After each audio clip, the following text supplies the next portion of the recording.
So let's fingers crossed.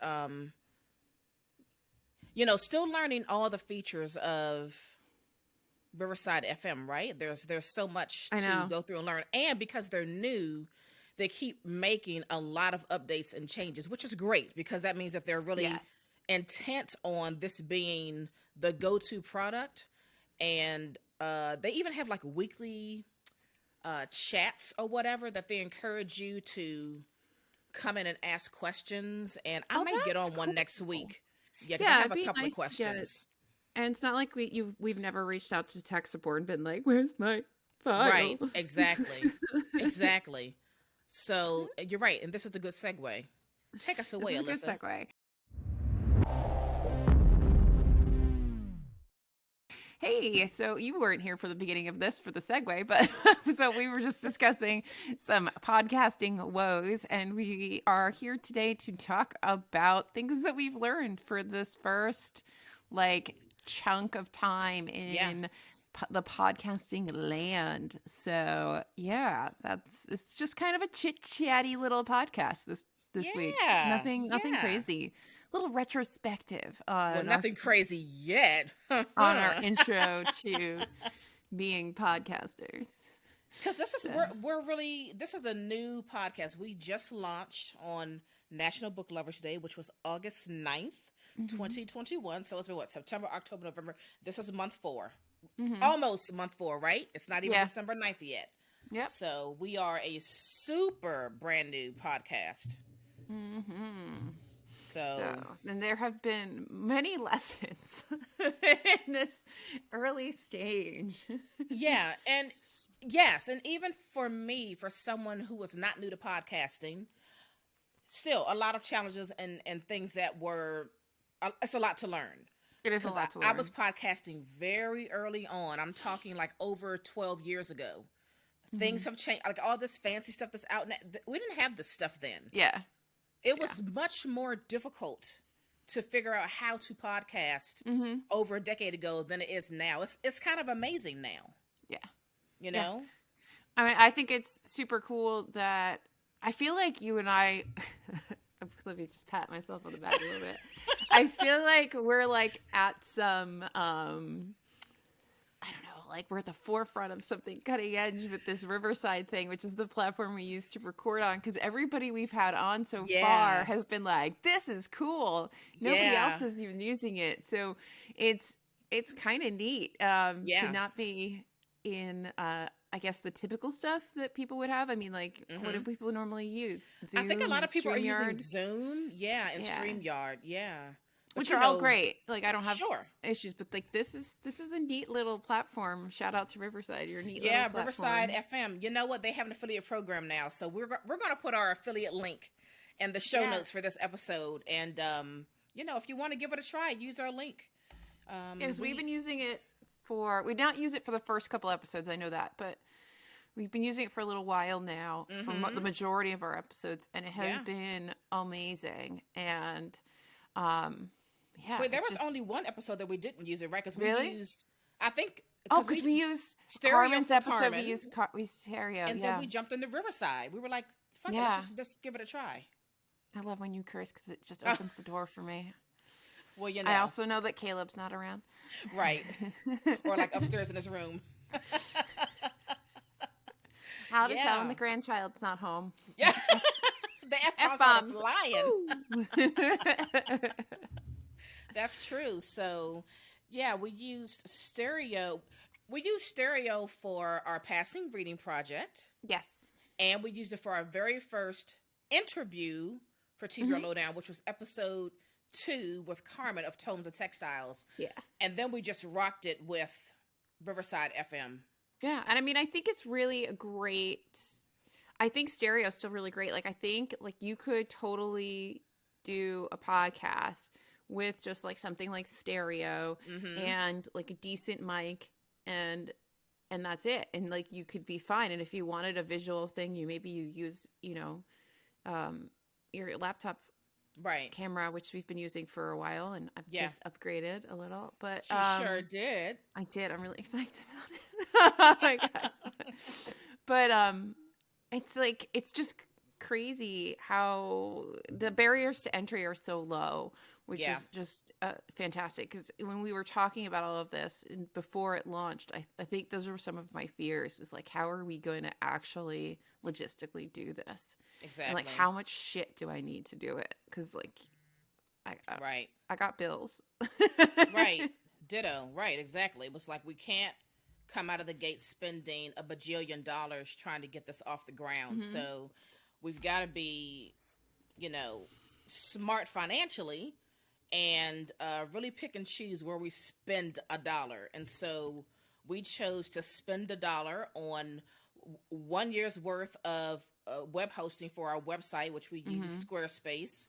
And then we chose to use Riverside's Pro level that they have, which is $29 a month. And totally worth it. So if you're shopping for something, we would say Riverside is great. Yeah. Great. If you want to upgrade that. And then, I mean, I don't know. I think like, I bought my mic way before, like a year before we ever even had a podcast, because we were just talking about it. Right. And it was last year's Cyber Monday. It sure was. Last year's Cyber Monday. They had a decent deal for a nice mic, and I just jumped on it, and it was hiding in the closet for months and months and months, and then I dusted it off so we could do this. Because we've been talking about this podcast for a while. Yes, we have. Like a really long time, and it took a while to launch. Yeah, I mean, we went through a lot of iterations of a lot of things, and we talked about it for a while. And I still had my old mic from a decade ago, that MXL mic, but I was like, I want something new and fresh, and I bought a mic. I bought a mic with this little like cheesy ass mixer off of Amazon, and then like the sound was so tinny and so terrible. So then I did more research, and a lot of podcasters recommended the Samsung Q2U, which is a USB and XLR mic. So I bought that from Best Buy for like $69. It is a wonderful mic. I have no complaints. I have no idea what mine is, and it's definitely not as fancy as yours, but it works. Yeah. And that's all that matters. I mean, when we were doing the passing reading project, I think I just used the mic on my headset for the entire thing. Right. And I mean, like, this thing was like $20-$30 or something. So I mean, it was so much less frightening, I don't know if that's English, than I thought it would be to launch this and to get going. And I really enjoyed that we started with the passing reading project to it was a good get primer, our little, wasn't it? Yeah, get our like feet wet a little bit and work out some kinks. So yeah, if you go back and listen to those, they're probably a lot rougher than our actual podcast. Right, but it was great because that was our first time podcasting together. So and so like we have our own rhythm just in our personal just us life, being friends and a personal life, but then there's another rhythm when you enter into now we're recording so that other people can listen, and just kind of vibing with that. So the Passing Reader project was great to like fine tune all of that stuff. Because when we're just talking on a personal level. But then when you're recording, there are things you have to keep in mind for like the audience. Yeah. And I think that gave us an opportunity to like work the kinks out. Like, try not to curse all the time, Alyssa. Yeah. And really try not to get yourself canceled by just being an idiot. I will say that I am constantly afraid. That is one thing in this world of the internet right now. Yeah. Every time we put up an episode where we don't just like talk about like this isn't gonna make me nervous, but like anything time we talk about like a heavy topic, I get so nervous that something negative is gonna come out of it, like really negative, because of the way the internet jumps on things. Yeah, and not that I think that like we're inherently like controversial or horrible, but you don't even have to be. But these you days. don't. Sometimes you almost don't know when you put your foot in it, and I put my foot in it a lot. It's just like who I am as a human being. Like, I will tell you a story it'll explain to you how bad I am about this. I was on the bus to Rush Week. So when I was in college, when we rushed sororities, they did it at like this Quinta Inn or whatever, like in their in their ballrooms. Like each sorority had a little thing, and you would go. And I was on the bus for Rush Week, and we were talking about this show that was on MTV at the time that was like really early 2000s, like rich girl stupid stuff. I had like Jamie Glacier or something or whatever. And I said something about how I didn't like this one person in this reality show. Yeah. And next to me across the aisle, this girl I did not know turned to me and she goes, well, she's my best friend from home. So, and I was like, I can't even. Oh, no. So this is me. Like, this is how I like. Oh my gosh. I'm so good at putting my foot in things. I'm like, how? Even that's so here. awkward. That's very awkward.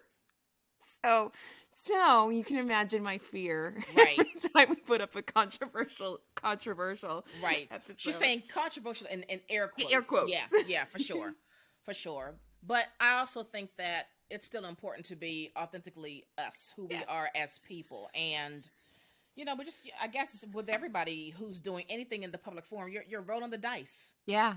You know, if you're going to start a podcast, you're rolling the dice. Well, if you're going to do anything where you put your butt out there and your words out there, I think there is some element of like a healthy fear, or you should have an element of healthy fear so that you don't, because we all should be very aware of what we're saying and doing and the messaging that we put out in a public forum, like always. Like you wouldn't walk through work being like, fuck you. Exactly. Maybe you would, I don't know.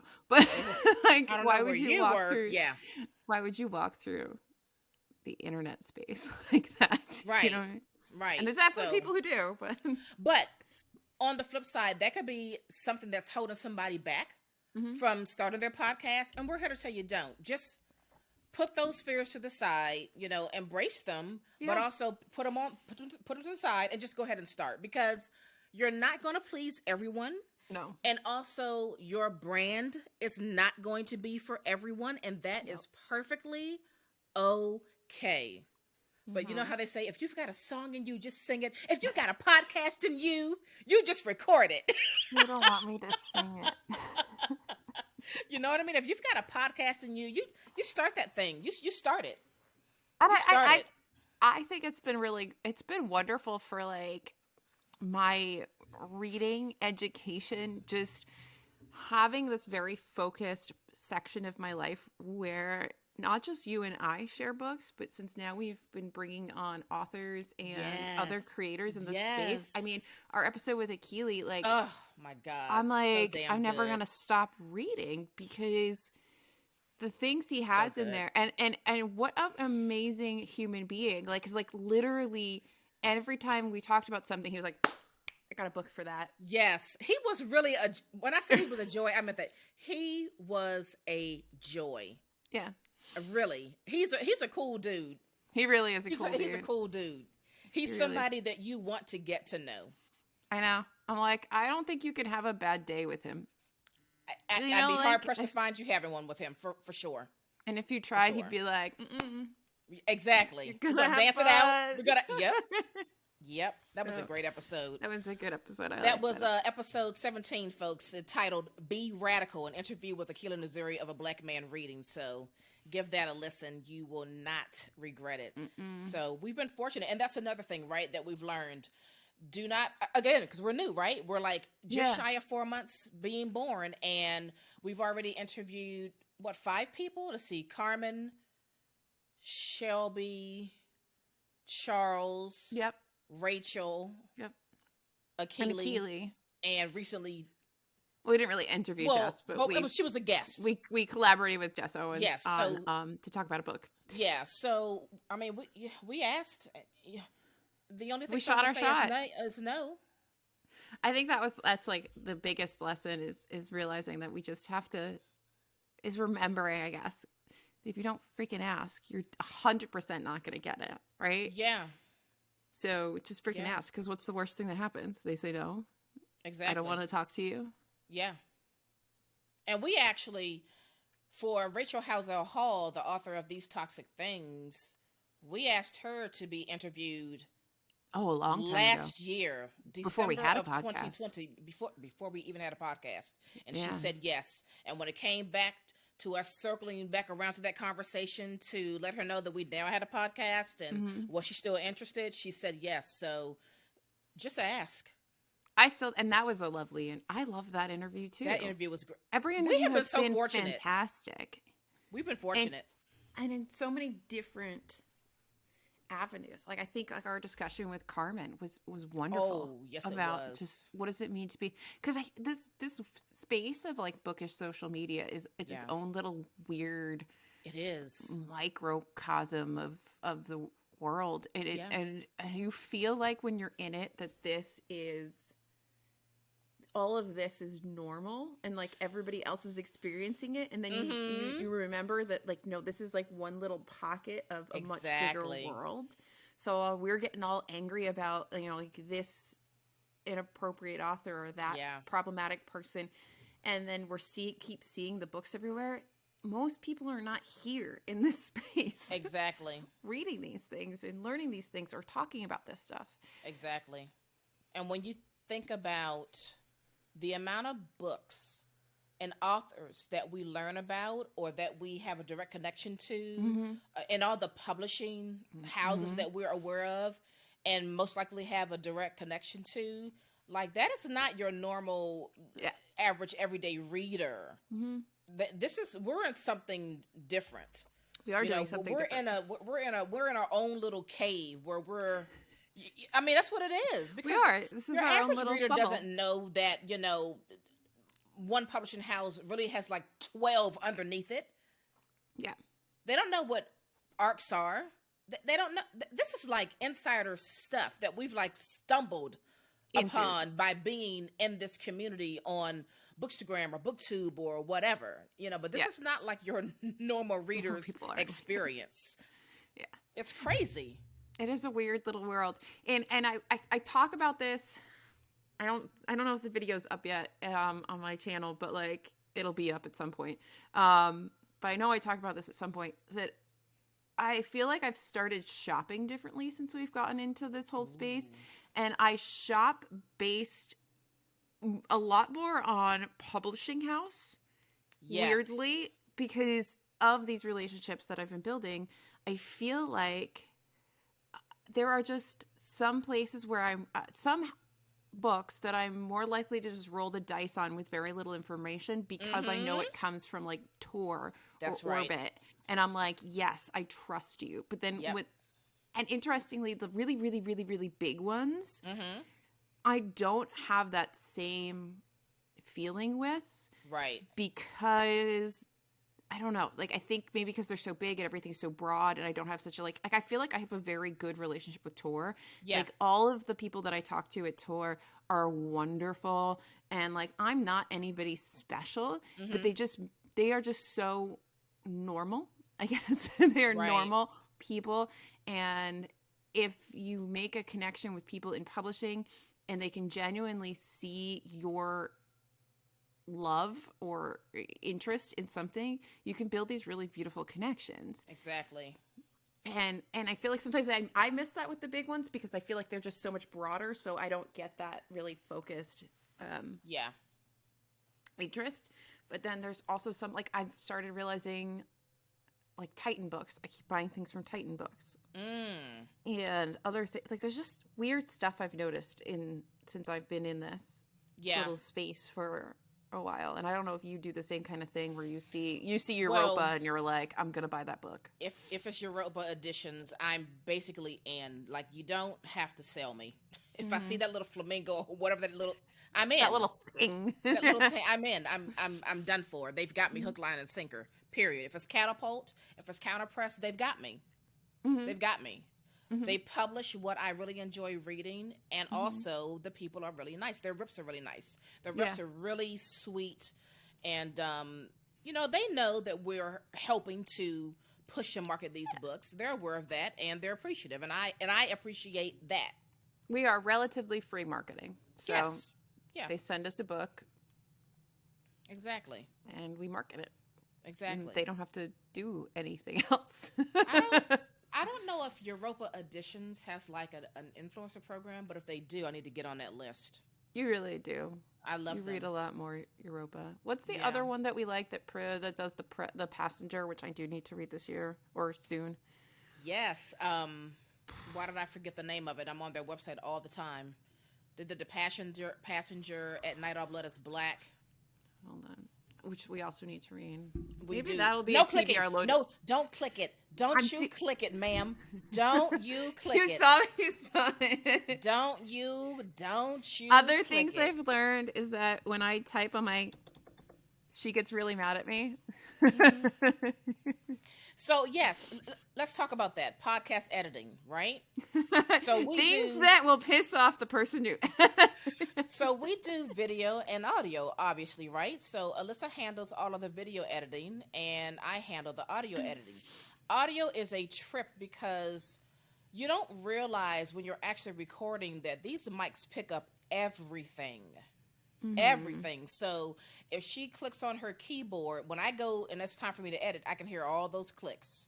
Now I've got to silence all that stuff out. Sometimes I'm breathing too heavy, and I have to silence all of that out. Or sometimes you don't realize it, like, oh, I just said right like 15 times in a row. Well, I'm going to now silence 10 of those rights because it's That's too what much. I learned video editing. I was like, I say a lot. You know? So it's all those things about editing. Like, I mean, and some people just, they record it and they upload and that's it. They do no editing. I can't do that. Push compress. I'm sorry. I had it bookmarked. I'm like, I'm trying to find it. Well, I had a bookmark. That's what I said don't click because I have it bookmarked. It's push compress. Because everywhere it says something else online so far that I found on using my phone as you've instructed in previous discussions. Yes. So, just keep it in mind if you're getting ready to start a podcast and you're going to be editing your episodes, just be conscious of the things you're doing while you're recording, because all those things will be picked up and you'll have to edit them out. Not unless those things don't bother you. It's all about what your preference is. Like that sound you just made, we make that a lot, you and I silence all of that. That sound, I will leave a few in, but I silence most of them out. And most of our I take out unless it's so connected quickly with the other word that if I silence it, it sounds weird. I'll leave it in, but otherwise I'll take it out. Yeah. So it's all about the preference of the editor and what sounds the best in their ears. Does that make sense? I mean, a lot of people don't like mouth noises, but there's also the world of ASMR and my clicky clacky and my mouth noises. Well, right, but this is not ASMR podcast. I think ASMR would get on my nerves after a while. I love it. I don't watch any ASMR like with people like unwrapping things, and I don't watch any of those. Naomi, I love it so much. It makes me so happy. Really? And there's this one woman and she does all these weird noises. And when I first started watching it,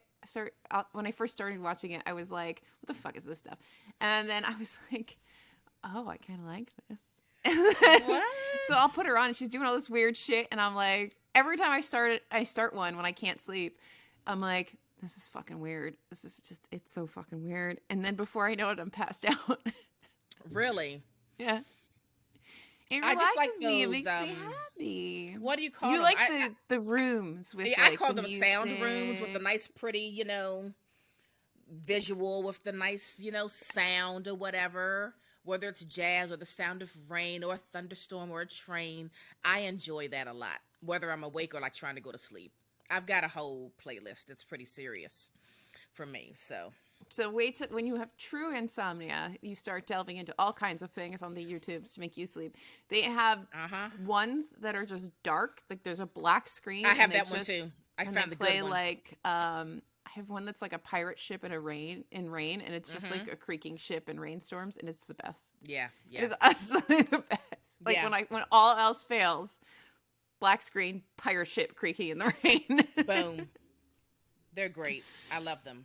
So that's editing. Oh, okay. And so let's talk about editing software. So I don't know what you use. So to edit the podcast, I use Adobe Audition. Mm-hmm. I already pay for the Creative Suite, so it was a no-brainer. But when we first started, I was using a program called Reaper. and it was really, really good. But then I remembered, I already pay for the Creative Cloud, the Creative Suite, which includes all of the software that Adobe has, which includes Adobe Audition. So then I started using that, and I bought like it was on sale through Udemy. It was like $100 course for like $7.86 on sale. They always do that. They do a lot of that. So watch that. Right. So like I went through all the people that were like giving trainings for Adobe Audition, the version that I had. And I chose the one that had the most and the best reviews. I watched their samples just to make sure that I flowed with the way they were teaching Adobe Audition, and I bought it. And I just watched and just did what they said to do, and that's how I've been rolling with it. But Adobe Audition is a fantastic editing program. I really like it. And I'm just like in the baby part of the water with this program. I'm still learning the Adobe programs are so powerful. Like you can do so many things. It's crazy. I don't even go down that route for video. I just use my Final Cut Pro because it was I mean, it is an investment. I think when we got this laptop, it was like maybe somewhere between $500 and $700 to like add it onto your computer. Yeah. But like it's just here and I never have to pay for it again. You know, it's not like a subscription, and I hate subscription. I absolutely hate subscription models. I am an old lady and I remember when the world was not filled with subscription models. Me too. And you paid for something and that was that. Owned it. That was it.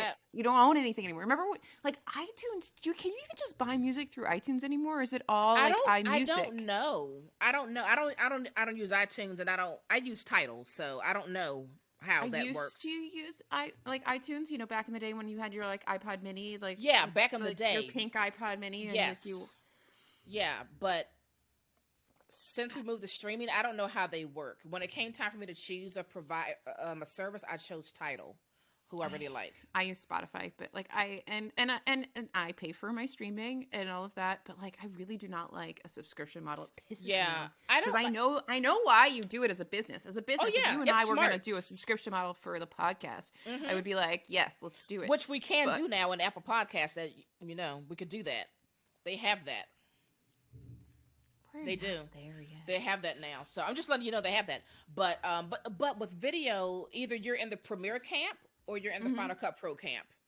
Yeah. You know? And I would use Premiere if I had it, but I have Final Cut Pro on here and I still don't know how to use it completely, and I need to fix that. But I like having a very robust thing that I can use and grow into. Absolutely.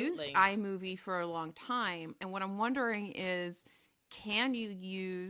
is there something that's already built into like an Apple, like the Apple world, like iMovie? Can you use GarageBand? I'm trying to think of things for people that like want to do a podcast and don't want to add on services, because it can get, like anything, it can get very expensive if you want to make it very expensive.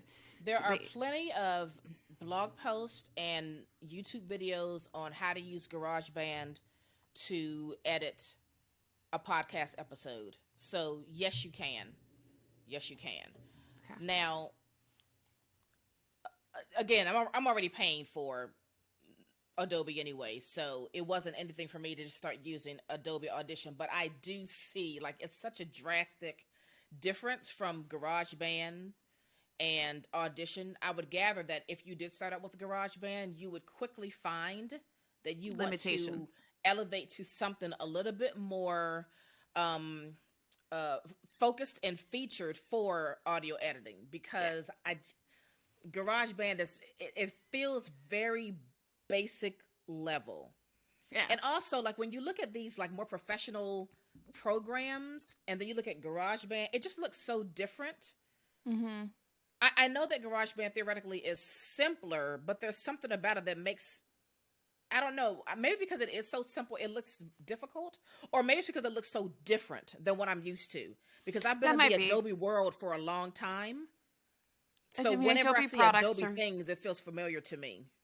I don't know. I had to go in blind with InDesign many years ago, and Adobe products are not intuitive at all. they are not intuitive, but I went to design school.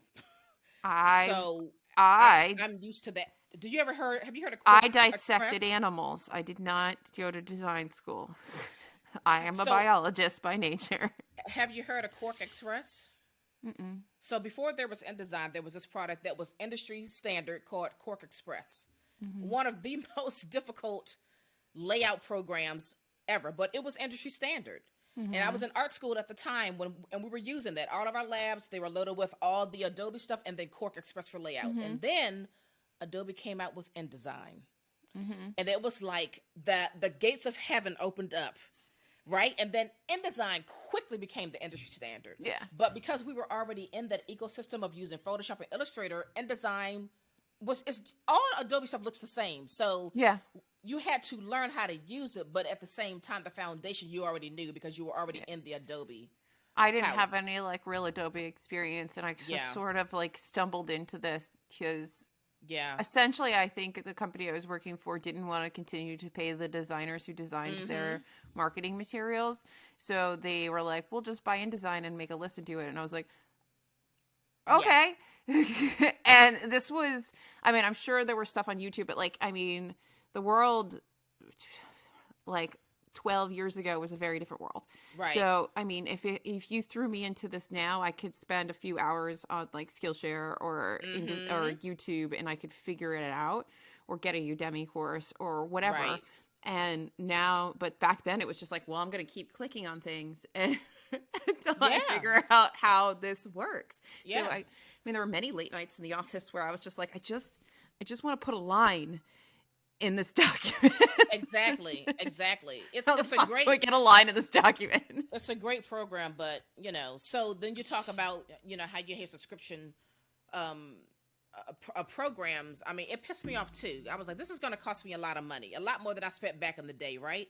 But you're talking, I learned how to use Adobe products like in 1999. That's how long I've been using them, and not like every now and then, like literally almost daily. Every day of my life, I'm using this for work. So I'm not coming out of that ecosystem. This is how they get you. They know us professionals who have been using it for 2 decades. We're not going anywhere. Leaving. We're not going anywhere. They know that. I mean, they've got us. And they're just raking in the dough. So yes, if you're a beginner starting your podcast, you don't want to spend money on editing software for audio, use Garageband. Use Garageband. And then do your research on when you feel like you need to level up with something more that gives you more, features, do your research on what's available out there that fits your budget. Yeah, and there's a lot of things out there. There's so many things. You did a lot of the research on the audio side. When I had a PC, I know on the video side, I used to use this Movavi platform. Oh, I've heard of that. Which I actually really enjoyed, but doing it on my sort of old Surface was painful just because I had a lack of power in my in your laptop in itself. My computer. Yeah. So I mean, I loved that, but now that I have, I mean, this was a very expensive birthday gift for my mom, this MacBook, and I will cherish it until the day it decides it wants to die because like the gift from my mom, my laptop that's dying now. Yes. Because it was a game changer just to get the speed. Yeah. Just to get the speed. And then I think there are some things I liked better about Movavi than I like about Final Cut Pro, because Movavi has like packages you can buy for different like graphics and transitions, like effects and stuff. Yeah. And effects. And I have a lot of those back if I ever open up my computer or whatever, if I ever go back to a PC. Yeah. Which I might get another PC for fun. But that's not, I can't seem to find stuff like that for Final Cut Pro. And it might exist somewhere, but it wasn't as easy to locate. I'm sure there are creators who have created things and you can buy separately outside of like Apple, but it was just nice. It was very cohesive in the Movavi world. So was it an open source software? I don't know what that means. Oh. Okay. What does Movavi. that mean? So like open to everyone. Like you don't have to really buy it. You can just like go to their website and download it, and like there are other developers like working on code to like improve it. No, It's it's open you source buy it. code. I had to buy it, and it was Okay. pretty. I want to say I was maybe like $100. I might be wrong, That's but I not feel bad. like it wasn't like a terribly expensive investment. Yeah. It did most of the things I needed to do. And then each package, all different packages cost different amounts. So if I had money and I wanted to get a thing, I would get it. If I didn't feel like spending money on it, I didn't. I see. Okay. So it was fun, and they would do different like thematic things. So, I mean, I feel like I had more fun making videos in that sense when I was using that platform, because I could, do some interesting effects and stuff, which I can't really do now as Yet. You mean I yet. stand right now talking to you today. Mm-hmm. So that's kind of a bummer, but I'm finding ways to integrate Canva into, because Canva has some small video stuff, and using Canva and my Final Cut Pro sort of together has been interesting. And we do a lot of our other stuff in Canva, and I finally went down the rabbit hole and just was like, we're going to buy Pro and we're going to play with it. And everyone talks about Canva, and I'm just like, but I have Photoshop. Okay, but like I don't have Photoshop. I know, but like everyone in the world is like, just use Canva. I'm like, no, I still use Photoshop for everything. Sorry. I don't have Canva. No, you have Canva. I mean, I don't have Photoshop. You have Photoshop. I know. Canva. I know. So, I mean, it's those are all the things that I think. Yeah. Wait, Canva has a Pro that you pay for? Mm-hmm. What does a Pro give you? A lot more templates and things to. It's a lot more robust. Right. Duh. Right. Obviously. Okay. Yeah, that makes sense. Now that I'm asking, it's like, duh. Yes, they have a Pro level. Okay. Yeah. Mm-hmm.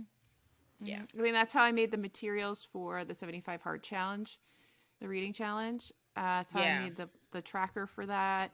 And it's really nice how much and how simply I can create digital content and kind of be a dum-dum about it. You know, you can make some really, really interesting, beautiful things that without having a design degree, Yeah. Biologist. Yeah. Nurse. Design person. Yeah. So I don't know. I like those things. Those are good. Yeah. Those are what I use. This is turning into like the how do we create TBR Lowdown? Well, I mean, but these are all how we get things done and what's working, what's not working, what we started with, what we're using now. Mm-hmm. A lot changes because you're still researching as you go along. So. I mean, my mind is blown today that like I got this or yesterday, I guess, overnight, my webcam arrived, and I am like blown away with the fact that I can up my filming game just in general with this smaller investment, because I've been so focused on getting a DSLR camera and really upping which I still want to do, but that goalpost is so much higher. Yeah, for sure. Than this was. So, and I think that I think I would have known this sooner if I was asking more questions of other video content creators. But I don't think that we talk. It's almost like arcs. Like nobody really talked about arcs. When you get into this space, it feels like this magical thing you don't know about how to get. Like, how do I get an arc? I don't understand. The amount of like Lacey told me, and I told Landis, and then Landis told this people. So it's like it's fine. It's like the secret that kind of like goes through your bookish friends when you're in social media space. At least that was my experience, is that it felt like it was this thing which nobody really talked about. Nobody talked about. Somebody just sent me one, and I was like, how'd she get my address? It was weird. That is weird. Nobody ever did that with me. And then, I found out like through bits and pieces of information that I was not searching for. It was a very strange and I feel like it's the same getting when in the art game. It's the same kind of thing when you want to get into these creative spaces. And I don't think that anybody's really gatekeeping the information. It's just that I don't know if people really talk about it, because it's so much about the forward-facing product, like the end product. but not as much about like how do you make it. So I love when people do. I sent you that Cece Suarez video about how she sets up for her videos with all of her booms and her lights and stuff, right? Right. And like I love that shit because I'm like, well, now I need to get lights, which is like the next thing on my thing because I want lights at the end of my desk so I don't have to pull my desk halfway across my room to stick my ring light behind it because it's so big, you know? Yeah. Yeah. And lighting. Things you don't think about. That's another thing, right? Lighting. I guess if you're just doing audio, it doesn't matter if you have lighting. But you know, a lot of people are doing what we're doing. They have the audio part of their podcast, and they also have the video part. Yeah. You know, and I have box lights. Yes. My office where I record and do stuff, the lighting is very weird. It's not reliable. So I have 2 box lights, light boxes that I got for under $150, and they're great. Sometimes I need to use one, sometimes I need to use both, but I have 2, and it's great. That's one of the best things I bought over the last year and a half. I feel like that's the cutoff for everything for me when we talk about equipment. It's like, can I get it for under $100? It's so easy to go over that, and it's like and it's so hard to go under that. So like, exactly, we can just get it to 100. I'm sorry, I'm squeaking my Crocs under the table. I can't hear it. Maybe the mic hears it. You just will hear it. Yeah, so, you know, light it if you're doing like a video podcast. Because I'm starting to see now like a lot of blog posts and videos on how to start a video podcast or how to start a YouTube podcast. So I think more people are starting to do that in addition to audio. Well, I think a lot of people have realized that a lot of people don't sit and watch YouTube. A lot of people have it on and listen, and podcasts fit really nicely into that. Like, why wouldn't you put your podcast on YouTube if you could do it? It's another way to capture an audience. Absolutely. I mean, think about how many booktubers there are. And I mean, I know it's a tiny niche in the YouTube world, but like there are people that only really get their stuff through YouTube. So that is I almost said market share. But it is audience. It is a market share. Sorry, I'm still stuck on that Mortimer Sackler. I know. I said that to Jess, by the way, and she was like, "Oh, so you are corrupt." I was like, "I feel unclean." That's funny. I feel unclean. Yeah, so you can just cut that whole little tangent out.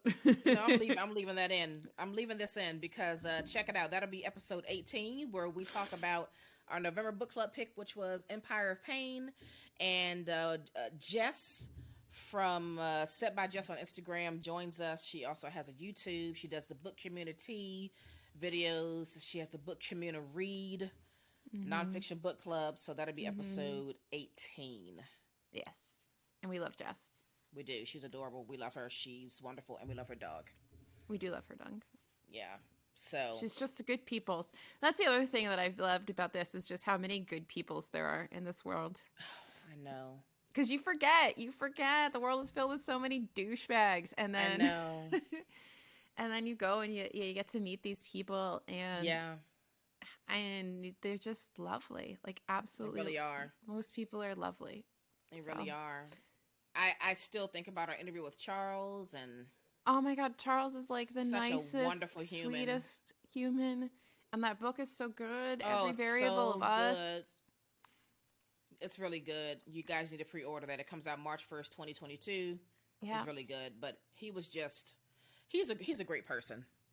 I wish him so much success because he deserves it. I mean, he wrote really a phenomenal novel.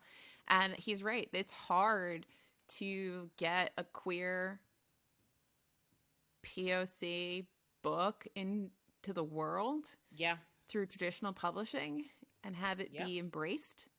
And I think it's a fantastic book. I really do. It really is. It's done really, really well.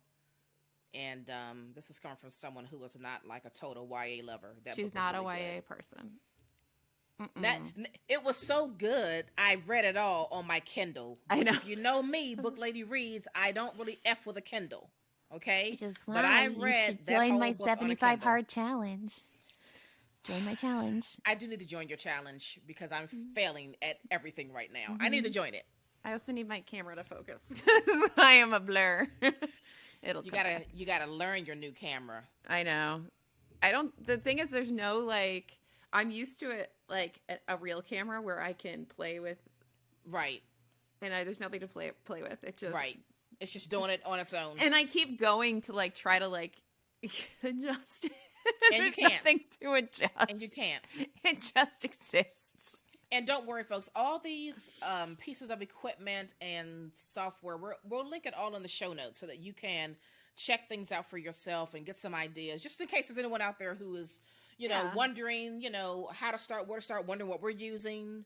Just trying to get information for your own research journey and to starting the podcast. We'll throw it all in the show notes. And I mean, and I just want to keep stressing that I don't think anybody needs to start this with expensive stuff.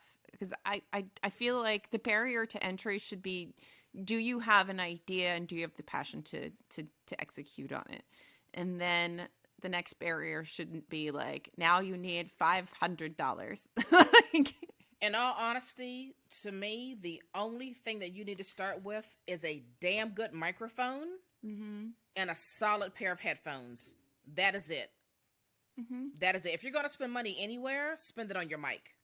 Yeah. Spend it on your mic because it's the audio that matters. Yeah. You don't want to spend all this whiz-bang money on, this wonderful piece of software, but then you have a trashy mic and your audio sounds like crap. You don't want that. You want to have great audio. And then all the crap you do in the background, like, just level that up when you can. Everything can't be fixed in editing. Got that right. That is a lesson I've learned from YouTube videos. You can't fix everything in editing. There's a whole book tag that I don't know what happened to my audio on it, but it's like there's a plane taking off throughout the entire thing, and I don't know where it came from, what it is, and it's fully edited because I was like, well, maybe, and I tried so hard to clean this shit up, and it was so bad, and like I think about one day just maybe I'll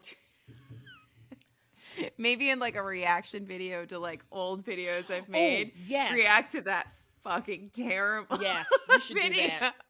That's crazy. I feel like I remember you going through that. And I was like, I don't know how to fix this. Yeah. Again, audio is a trip. It's a trip and it's tricky, but learning it is really, really fun. But yeah, just spend your money on the mic and solid headphones that you'll need for when you're editing. That's it. And again, my mic was $69. If you want to interview somebody, ask. Just ask. I mean, we haven't really tried for any, like, we're not like, just trying to think of a really big name, which might be hard to get. Like, we're not like, hey, Stephen King.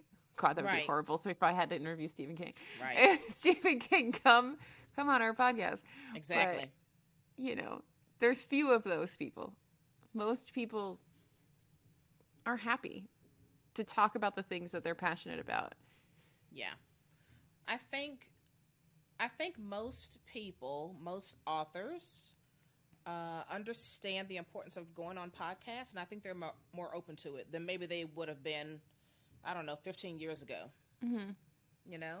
I think now, anything online related that they're invited to come on to be interviewed, I think more than likely you'll get a yes. Yeah. Unless your schedules just don't match up. Or you're like trying to do something not nice. Yeah. If your intentions are not right. Exactly. Because we have quite a list of people we'd like to interview going forward. So, I don't know. It's crazy. Like, we just started in August, but it does feel like we've been going for a while. And maybe it's because we've talked about it for a whole year before we even launched. Like, I feel like we've been doing it for like a year, but we have not. No, but we haven't. Feel that way. But I feel like it's also because we do a weekly podcast. We are constantly working on this. That's true. It doesn't stop. That's true. New episodes every Monday, folks. Every Monday. And that's one thing is like, you don't have to commit yourself to, sorry, that was my phone. You don't have to commit yourself to having a weekly podcast. You could do it bi-weekly. You could do it once a month. Like, I don't know about once a month. But if you're doing it once a month, is it really a podcast? Yeah. I mean, but it has to be consistent. I mean, you have to be consistent with what you're doing, and that's really the end of it. I mean, that's the same thing with YouTube. The more consistent you are with creating content, the better it is. I mean, I think the one thing that I dislike about creating stuff in the internet space are the algorithms, and this is what I don't like about them. I don't like how it keeps you in buckets. Yeah. So if it's why people create like so many channels on like YouTube, say, because you can't have, you know, anti-MLM content and lifestyle vlogging on one channel, because the algorithm's like, what are you doing? What are you doing? And please stop. Yeah. So that frustrates me, because I feel like I don't want to watch 16 different channels if I really like a person. And I don't want to listen to like 4 different podcasts if I really like what people are doing. I hate that niching down to an extent. Like, it feels very prohibitive sometimes.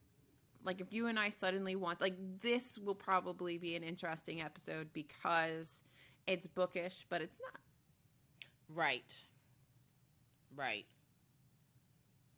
That's true. But also, I feel like perhaps there's more wiggle room when it comes to a podcast. Like, if you have a podcast about this particular niche topic, i.e. books for us, right? Mm-hmm. I think that anything related to what we're doing is still fine in this podcast stream that is really about books. Mm-hmm. But I don't think it plays well when you have a YouTube channel. I don't think it plays well when you have an Instagram account about X and then you add in a Y. Yeah, they don't like it. Yeah, so I think it's different for a podcast. It's also harder to get eyes and ears on a podcast. It really is. And you know what I'm not liking is the analytics factor. Yeah. So like my analytics on YouTube, I feel like YouTube gives you the best breakdown of analytics. Instagram's like fine. Well, whatever. Yeah. It is. But like, how do you get your analytics on a podcast? Right. They've got we go through Anchor, but it's so bare bones. It's like somebody viewed your podcast.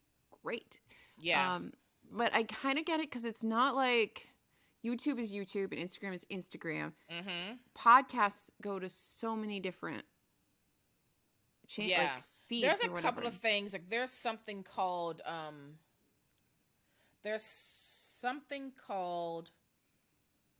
Pod Chart. No, that's not right. Chartable. Pod Charts.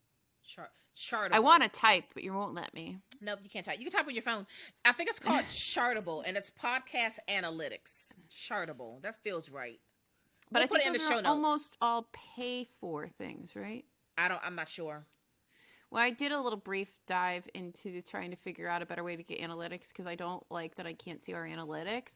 Yeah. To actually know how successful or not successful we're being. Also, we had that one lady who reached out to us about something with like, you know, advertising, and there were questions. Oh, she asked a lot of questions, and I was like, I don't even know how to answer those questions, because how the frig do I even get those answers? And if you asked me about my YouTube channel, I could go into my back end and be like, boom, boom, bang.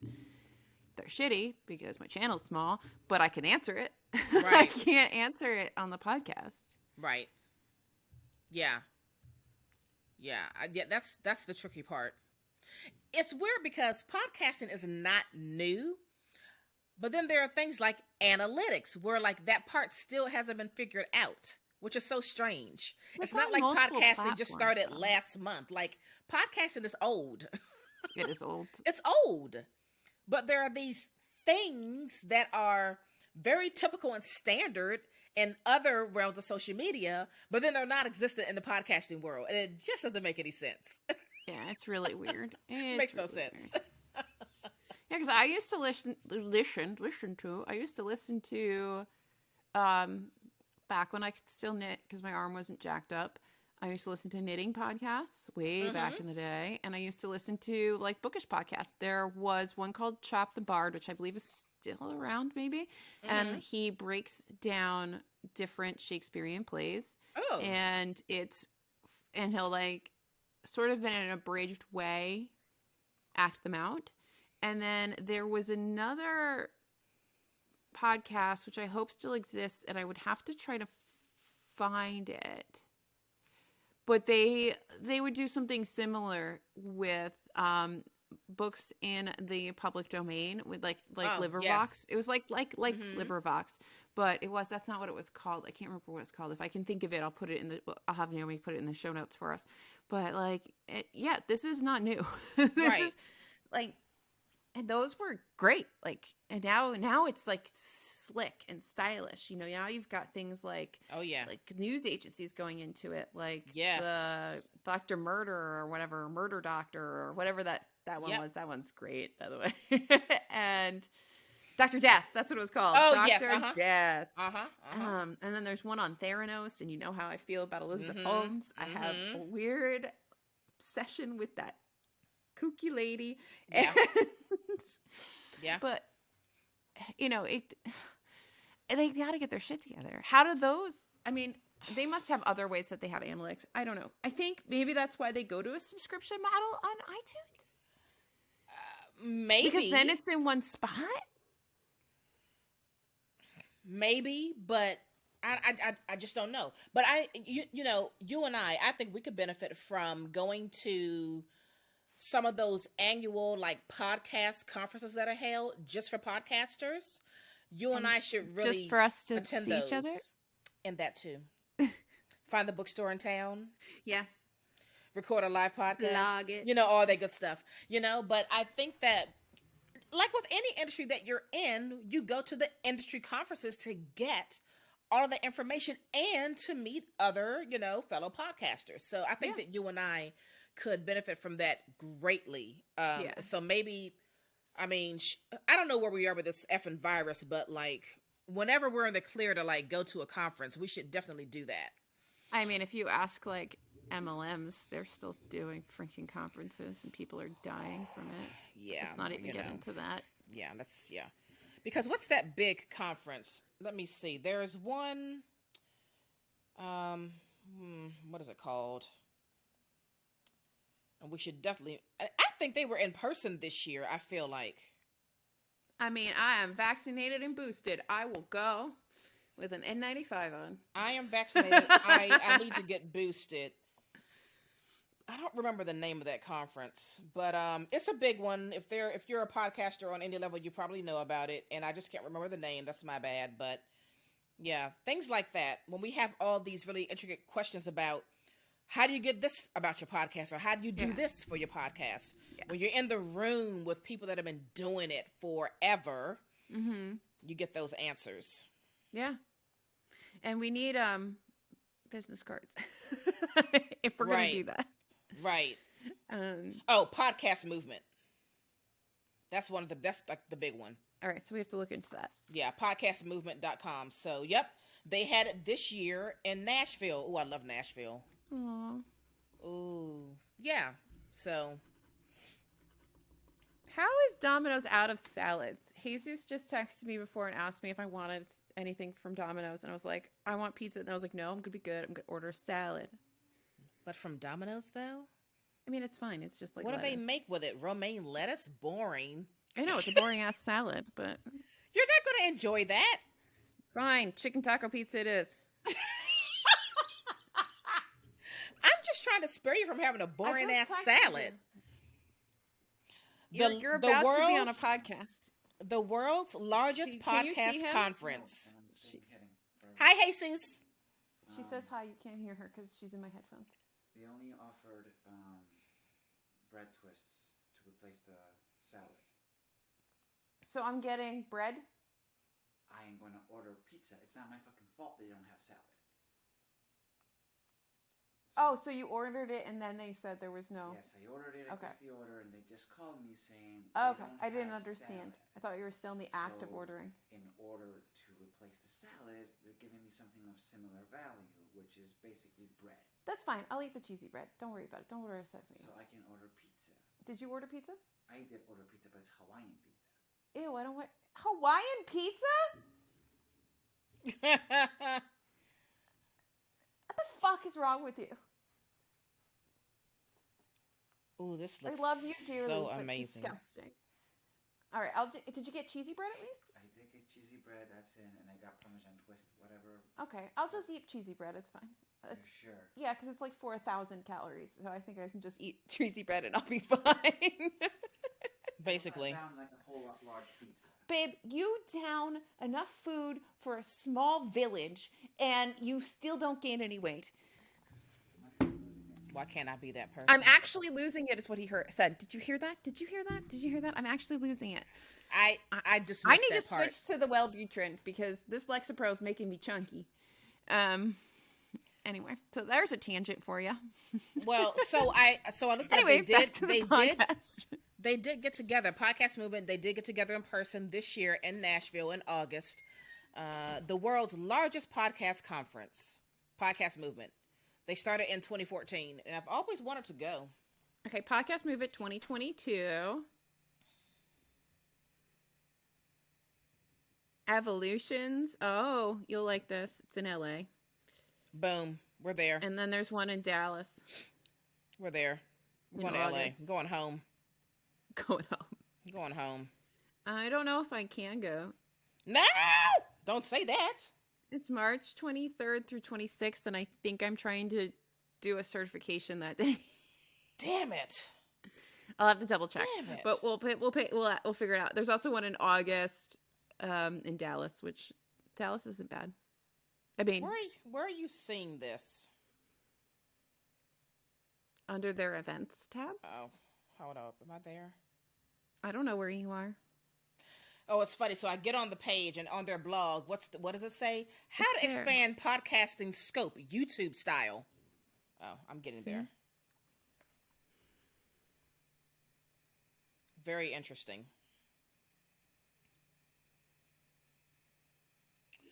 Oh, God, to be back at home in LA would be so great. I've never been to LA, and as a New Yorker, I have no interest in being in LA, but I mean, if I must, I will. So wonderful. If I go to LA, Jesus will come with me. That's fine. So you'll have to, Then I would have to bring the man. they can go to a Lakers game. Yeah. Yeah, but if you're doing let me know about your training. And then or maybe it's safer to go in August. I don't know. What is it? The new variant? Omicron. Right, whatever. Omicron. Yeah. It made me start singing the Greek alphabet because you learn that when you're in a sorority. I mean, we're sweat our balls off in Texas in August. I mean, God. I don't mind. You like the heat. Shut up. I like the heat, but I like it dry. I don't like here. It's so humid. It's disgusting. I don't know what it's like in Texas. I've only ever been to the Houston airport. Jeez. Also, March is right around the corner. That'd be cool. Okay, well, you let me know, but I definitely think this is where we need to be. And maybe August is appropriate because we want to been in the podcasting game for a year. That'll be right after our anniversary. So maybe we'll shoot for August. Yeah. Yes. I will put that leave in right now. I will put that leave in. I mean, right I can't now. really put leave in, but I can put unavailable. Yeah. Just so I've got that ticked off, and I've never been to Texas, so that'd be cool. Beaches, we're gonna go to Texas. Yeah, here we come. Here, where's my cowboy? I can finally find you a cowboy. Can I get on someone's horse? I feel like that wasn't appropriate. Naomi, I'm gonna find you a cowboy. Find me a cowboy. Woo! Wait, did that show start? The Black Cowboys? Wait, the one that I was looking for, the movie on Netflix, The Harder Was They that a movie Fall. or a show? It was a movie. I thought it was a show, but I could be wrong. I'm not the TV person. The one that I was really waiting for, Yeah, that had Regina King in it and Idris Elba, called The Harder They Fall. That already premiered, and I watched it, and I was slightly disappointed. Oh no. Anyway, I can't go there. Whatever. It's fine. Fine. Fine. Whatever. Do we bring the men to this? Do we bring the men to Texas? No, we don't bring them in. I only have to bring him to LA because. Oh, then we're not bringing them in if because I go to feel LA like without him, he'll be really mad. I feel like we'll be too LA. much in the TBR Lowdown zone that they will be not paid attention to, and that wouldn't be good. Yeah, they like to be paid attention to. Yeah, because I feel like going to something like this would be on a total high. Yes. So there's that. We should book a room. How much soon. is this? We're talking about this like we have the money to do things. I don't know. I just put it into existence. Let's see. Register now. Let's see what we're talking about. Folks, we're looking up podcast movement information for August 2022. That's happening in Dallas, Texas. Oh, book your discounted room now? Okay, so, standard pass, plus pass, pro pass, $500. Look, I don't even read what's in it. I'm like, pro, I want it. Okay, so your standard pass includes all the keynotes, the breakout sessions, and all-star panels. Entry into the expo hall. That's the other thing, too. They have an expo hall so that you can see, you know, like what's out for podcasters, which I think is great. Again, that's the benefit of going to industry events. The plus pass includes all of that, as well as the virtual ticket, featuring on-demand recordings of every session.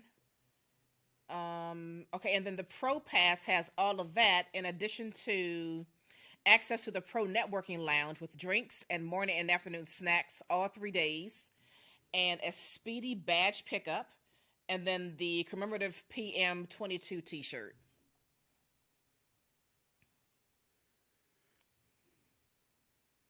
You're going to make me do that one because it has a t-shirt, aren't you?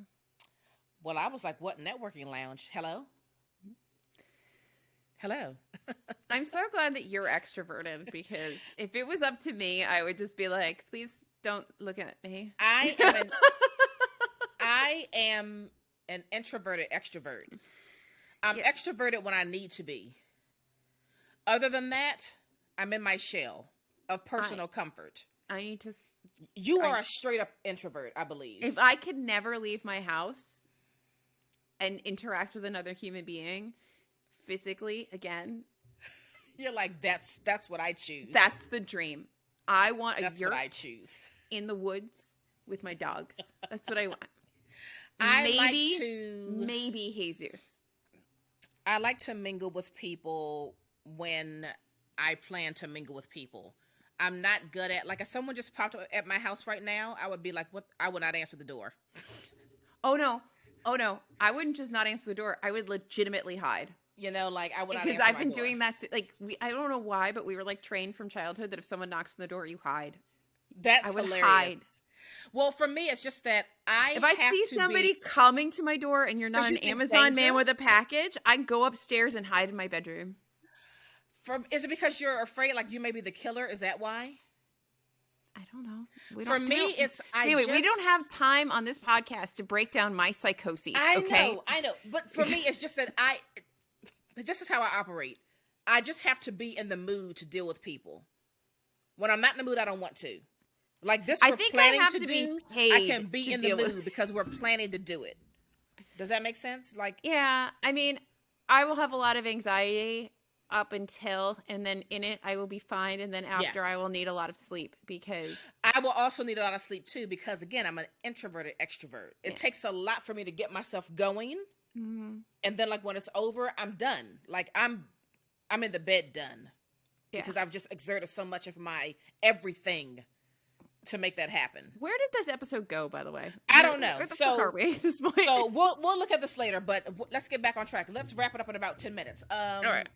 Well, so I did want to ask you a question, and we could both answer this if you want. Okay. What are like one or two things that you want to work on for the coming year for the podcast? I want like your focuses for our podcast. My focus is all audio. Mm-hmm. I want us to have like the best sounding audio. That is like my number one priority when you listen to TBR Lowdown podcast, you want to be blown away with how crisp and how clear and how perfect the sound is. That's it, the audio. She has one small obsession. Just the audio. I am a little obsessed about it. Yeah. You are a little bit, yeah. A little bit, yeah. Yeah. But also, like, I love having something to learn. Yeah. You know what I mean? I love having something to learn that is challenging. You know, I like when my brain gets to really work. So that's it. Audio. Good. Cool. And what about you? I definitely want to work on our merch. Yes. Yeah. Because I do want to like get some new stuff launched out on that and actually get people interested in it and not just have it be like things with our faces on it because that's nice. Yeah. But like actually create a little brand under TBR Lowdown that speaks to the values and that we have and like the things we're trying to actually promote with. Yeah. Oh, my stomach's growling. I need that cheesy bread. Promote as a podcast. Like what is our actual mission for doing this? It's not just, I mean, if it's just for you and I to talk to each other and meet some cool people, I mean, we could do that as we were doing, just being in the bookish space. But like, I really want to create something that furthers this agenda we have of just at its core highlighting the importance of books. And reading diversely. And reading diversely and exposing and just like exposing people to more things so that we can be well-rounded humans. There's too many one-dimension humans, I think, in this world, and it causes so many problems. Yeah. So that I think is one of my bigger focuses is to just work on actually designing some really good stuff. I love that. Yeah. I dig that 100%. So do we have any other things that we've run into that we look back on and it's like, oh, that was crazy, or that was hard, or oh, that was easier than I thought? I think it's I think I'm kicking myself for not realizing that I could edit the videos the way I did with the Akili video. Oh yeah. Which sooner. I love it, by the way. And I was like, how did my dumb butt not realize this? I was putting out like jacked up video for several episodes. It was not jacked up. For like, because I mean the idea behind the video part to make it so that maybe you want to watch that as opposed to listening to the podcast itself is that we leave a lot more in. Oh no. Yeah. You still there? Okay. Yeah, I'm still there. Oh God. My heart did just do a little. It scares me. Yeah. I got nervous. Because I want to, we wanted to give a place where you can see sort of the unedited, full podcast, with all of its grittiness, and grittiness didn't mean that it needed to look like shit. Absolutely. Yeah. I mean, Naomi will create a beautifully edited audio version of the podcast that you can listen to on anywhere, basically, that you can listen to a podcast. And I want the video to be just a little bit more, just to give you just a little bit more for a reason for you to tune into that. But yeah, no, that was a lesson I wish I had learned a few episodes ago. Again, although it doesn't feel like it, we're so early on. We're not even at 6 months. We're like just under 4. Yeah. We're not even halfway through this. Exactly. First year. Oh, you're back. I can see your beautiful face again. Yeah. Wait, what? Had I disappeared? Yeah, did it just get a black box. No, you were a black box. Maybe I should get a webcam. Getting nervous. I don't know. Anyway, so I don't know. All of our little lessons learned, and we're still learning things. We're still figuring stuff out, and who knows? I also learned how much you hate clicky clacky keyboards. Well, only because it's a pain in the ass to edit out. I can't leave it in. It's distracting to the people. I gotta take it out. In every episode, I'm like saying to myself, "Don't say right 1,000 times in this episode." In my head, that's what I'm telling myself. Don't say right 1,000 times in this episode. I'm like, don't say fuck, don't say fuck, don't say fuck, don't say fuck, don't say fuck, don't say fuck. But I don't know about you, but I'm having a freaking ball with this podcast. I love it. I love doing this. It's the highlight. It really is. It's the highlight. I'm so glad we not just talked about it, but actually did it. Yep, actually did it. Well, I think that's the thing, like what we keep learning from all of the authors and creators that we've been talking to, all of them, all like 6 of them, is the importance of just doing. It is because I say it in every episode, make bad art. Just get out there and do. Yeah. And you will only learn and perfect by doing it. And the beginning is going to be shitty. You know, most people do not turn out masterpieces. Right. We are not prodigies. We are not those 1 in a million people. We are just people, but we can make really beautiful, wonderful, impactful things. But we have to start. You have to start. Yeah. That's it. Yeah. And, podcasting is hard. I think just like with YouTube, there are certain topics that are going to take off no matter what. Mm-hmm. Right? True crime, it's a gift. If this were a true crime podcast. Or if I wanted to make an anti-MLM. Or if it were about sex. YouTube. Or they would be like, I could take down Monate. Yep, I would have 50,000 subscribers. Exactly. But but books, literature, it's a little different. You gotta push a little harder. We're aware of that, so just stick with us because we're gonna be here. We're here. We're trying. We're gonna fill your ear holes with the goodness, and you're gonna like it. And you're gonna like it. You're gonna love it.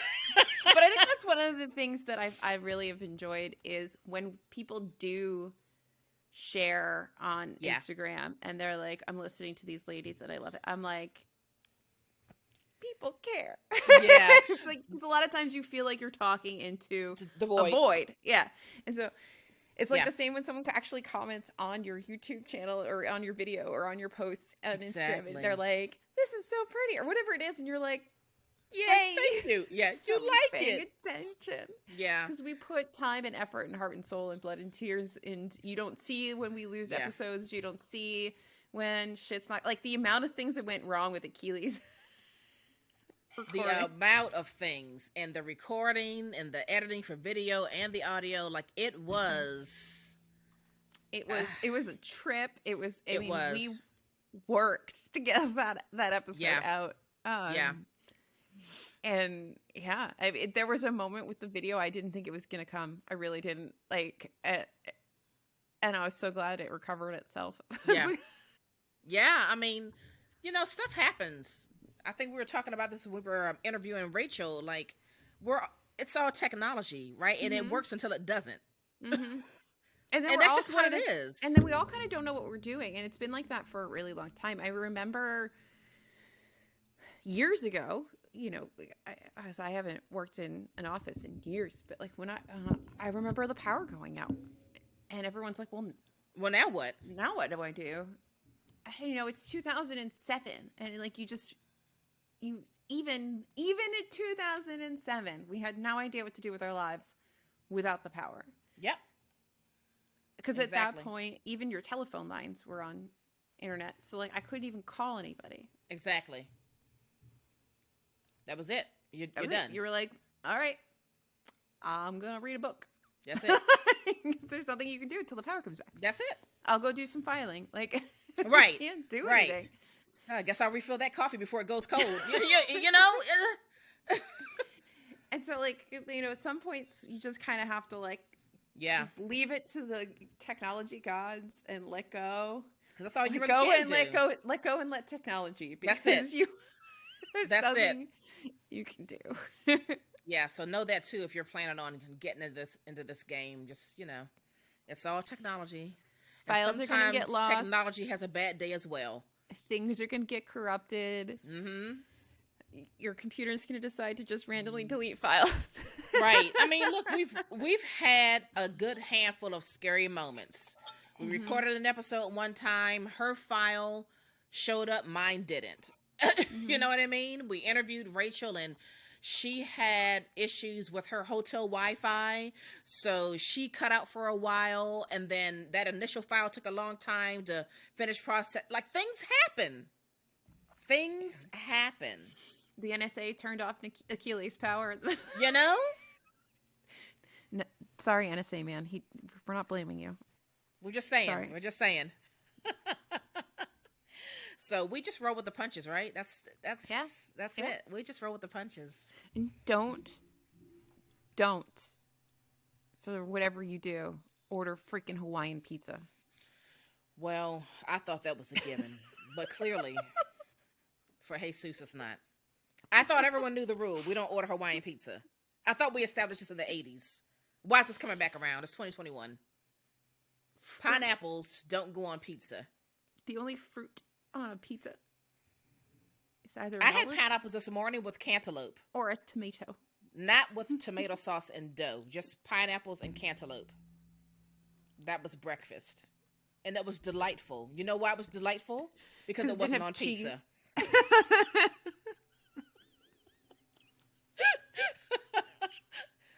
You know. Fight us in the comments, folks. Fight us in the comments. I think we